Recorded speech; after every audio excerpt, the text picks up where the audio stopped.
Ayan siya. Ayan na yung laman nun. Hi everyone! Ako nga pala si Lilay. Today's video is luncheon meat, or chicken luncheon meat. At nagisa nga ako ng sibuyas at bawang, and then nilagay ko yung aking hiniwa-hiwang luncheon meat. Pero syempre, hinaluan ko siya ng siling lara dahil yun yung meron dito, yun yung available. Ayan na, ginisagisa ko, ganyan lang yung kadali. Tapos, lalagyan ko siya ng paminta at asin. Ayoko na maraming cheche, boreche. Gusto ko same lang, plain.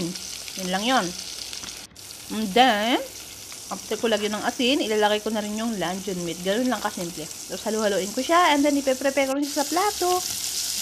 And then, yan yung kakainin kong hapunan. Yun lang yung buhay namin dito sa abroad. Kailangan kayong mabuhay ng mag-isa. Mabuhay ka sa sarili mo. Ganun. Nabili ko nga pala yan online.